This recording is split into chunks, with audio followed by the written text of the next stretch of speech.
Bien, bonjour à toutes et à tous. Me voici de retour sur ce fameux Super Constellation. Alors, petite vidéo aujourd'hui pour mea culpa. Je me suis aperçu que je n'avais pas la dernière version et la bonne version mise à jour de cet avion. Et donc, je vous ai fait quelques informations un peu olé olé. Qu'il convient donc de rectifier avant qu'on puisse poursuivre la série de vidéos que je consacrais aux super constellations et notamment le décollage, la montée, puis un peu de croisière et l'atterrissage. Alors ça n'influera pas sur la suite de la vidéo, mais simplement pour rappeler que ne faites pas comme moi et quand vous avez les avions, ayez les dernières mises à jour. Alors moi je l'avais acheté un peu en avance et donc du coup j'avais une vieille version que j'avais upgradée à 1.8 et puis finalement je me suis aperçu qu'on était à la 2.2 puis 2.3 et donc j'avais certaines fonctionnalités qui ne marchaient pas, j'en avais d'autres qui marchaient, donc j'avais une version un petit peu bâtarde, on va dire ça comme ça. Et donc une fois que je l'ai mise bien à jour, bien j'ai des choses qui vont beaucoup mieux. Alors on va revenir à l'intérieur tout de suite, on revient au parking parce que notamment dans les choses qui ne venaient pas, qui n'étaient pas terribles, c'était le démarrage moteur. Donc je vous avais donné une solution, pour moi ça fonctionnait comme ça, mais bon, je trouvais ça un petit peu bizarre. Je m'étais dit peut-être que ça viendra après, mais finalement c'était venu tout de suite. Alors déjà sur la tablette, une option qui chez moi ne marchait pas, mais qui finalement fonctionne.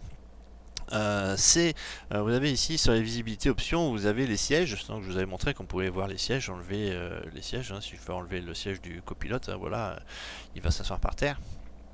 Mais on pouvait aussi mettre les pilotes et le copilote. Et ça ne fonctionnait pas à l'époque. Vous voyez, j'avais pas ce petit doigt là qui fait que quand j'appuie ici, eh bien j'ai un magnifique copilote qui vient s'asseoir à côté de moi. Et je me sens beaucoup moins seul. Et après j'ai son frère jumeau, le pilote qui vient ici, enfin pas tout à fait, mais pas très loin, et qui s'assoit, voilà. Donc si je suis mécanicien navigant, voilà, j'ai mes deux petits camarades et moi je peux gérer les affaires ici. Ça a un côté plus immersif. Alors après, les cocos ils tiennent de la place, hein, donc franchement je les ai enlevés, mais sachez que c'est possible que ça existe. Par contre, on ne peut pas avoir la même chose, et ça, j'ai regardé un peu plus sur le net, il paraît que c'est normal, avec mon mécanicien navigant et mon radio. Malgré que ça soit sur la planche ici. Vous voyez, si j'appuie sur le Fly Engineer, ben, personne. Il est à la bourre, enfin il viendra pas. Donc voilà, il faudra faire sans. Bien sûr, vous l'avez quand même dans les options d'intelligence artificielle.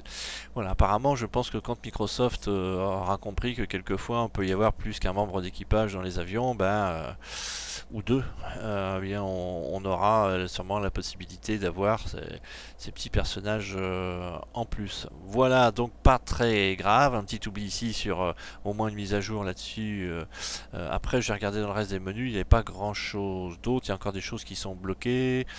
Sur les statuts, tout ça, ça marche bien. Donc j'avais pas grande différence, mais bon, des choses qui étaient normalement actives, qui marchaient pas, notamment sur l'avion de la TWA, j'arrivais pas à fermer les portes. Enfin, y avait quelques petits bugs ou manques de mise à jour. Voilà. Alors, par contre, sur le démarrage. Alors, sur le démarrage, on va revenir là-dessus. Je vais enlever le siège, vu qu'il n'est pas là. Donc, je vous ai remis le groupe de parc. J'ai remis la batterie. Ça fonctionne normalement. On va venir sur le siège du mécanicien navigant. Donc, au démarrage, ça, on continue d'ouvrir les volets plein ouverts. Pourquoi il n'est pas à 100% lui? Voilà. Allez, à 100% les cocos. Voilà, 100%. Et ici...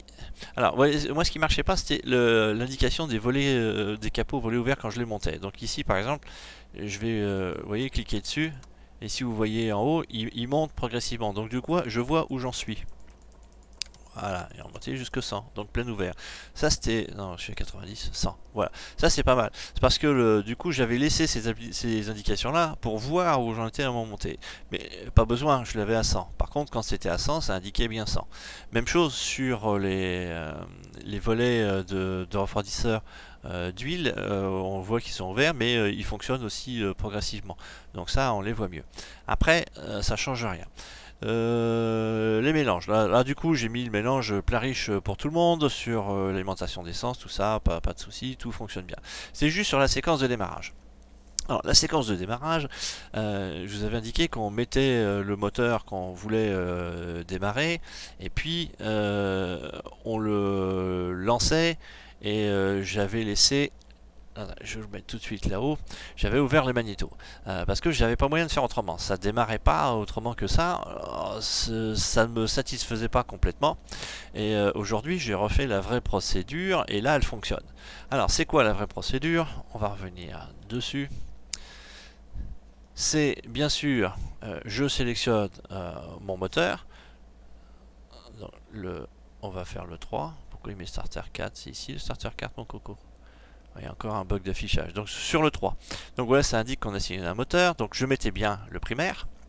Donc j'appuie dessus. 1, 2, 3. Et ben il me refait un truc qui va pas. Non, ça c'est pas amélioré cette histoire. C'est-à-dire que, en fait, je mettais le moteur 3, j'injectais le primaire, 2, 3, je le lance, là il compte.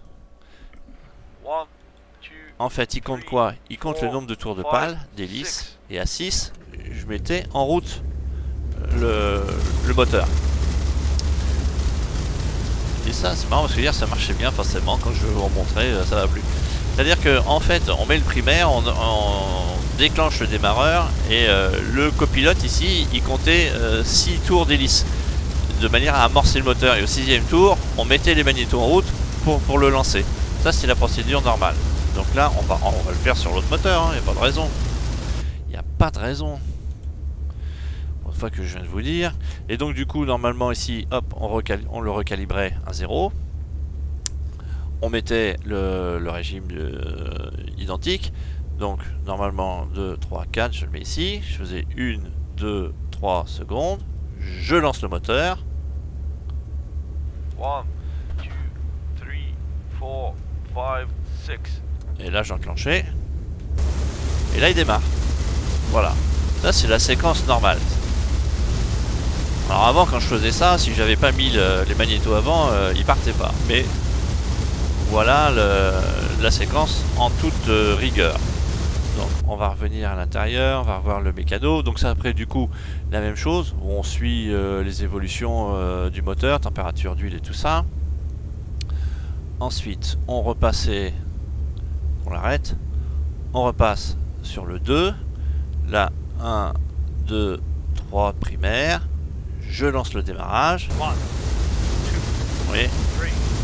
3, 4, 5, 6. Là il compte 6. Et je monte là-haut. Engine 2 ignition off. Et je dois le démarrer. Et quand je manque mon démarrage, il me dit ça, engine ignition off. Et vous voyez, normalement, il aurait dû arrêter le moteur. Le moteur n'aurait pas dû démarrer parce que je ne l'ai pas lancé à temps. Alors vous voyez, ça s'est plus ou moins bien réparé parce qu'il m'a quand même lancé le moteur. Alors on va revenir, on va faire la même chose sur le dernier. Donc on va profiter d'être sur le 2. On va lancer le 1.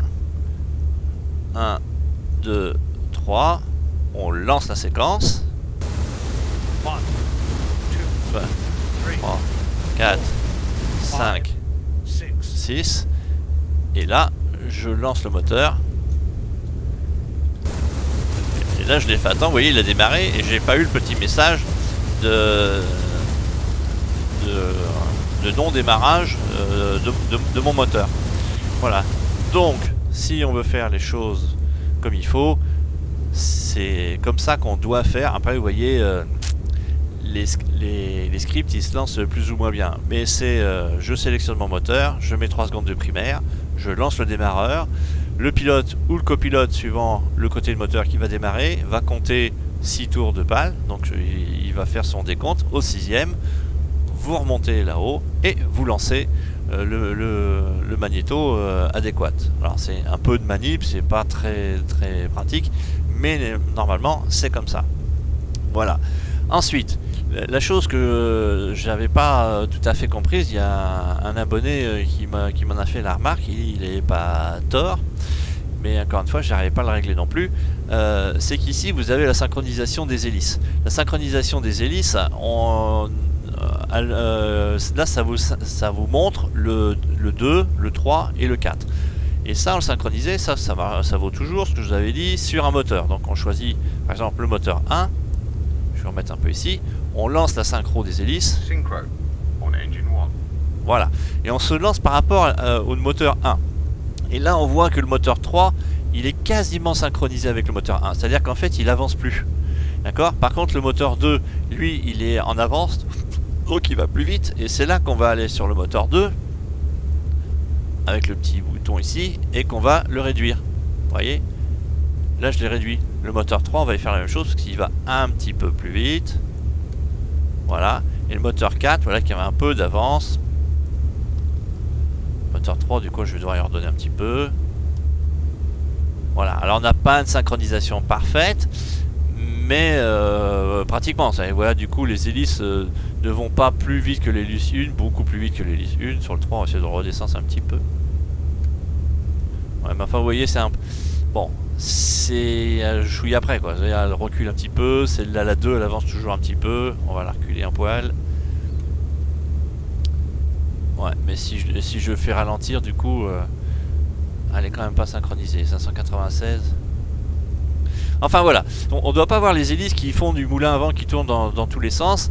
Le mieux que vous puissiez faire, c'est d'avoir des aiguilles, enfin des hélices pratiquement arrêtées. Et là, vous avez bien synchronisé, donc vous allez diminuer les vibrations et vous allez diminuer le son de l'avion. On l'entend peut-être pas, c'est peut-être un peu plus joli que vraiment efficace, mais au moins c'est comme ça que ça doit fonctionner. Voilà, donc c'était une vidéo très courte pour vous rappeler de toujours bien tenir vos avions à jour des dernières mises à jour, et puis ben là de le faire plutôt dans ce sens là, la séquence de démarrage, et de vérifier votre synchronisation d'hélice de manière à ce qu'elle soit quasiment immobile. Voilà, allez, c'est tout pour moi aujourd'hui, et puis j'enchaînerai parce qu'il y a des choses aussi qui sont mieux, enfin qui vont mieux depuis que j'ai la mise à jour sur les pilotes automatiques et la radio navigation, et donc je reprendrai la série de ces vidéos sur l'explication du Super Constellation. Voilà, à la prochaine vidéo.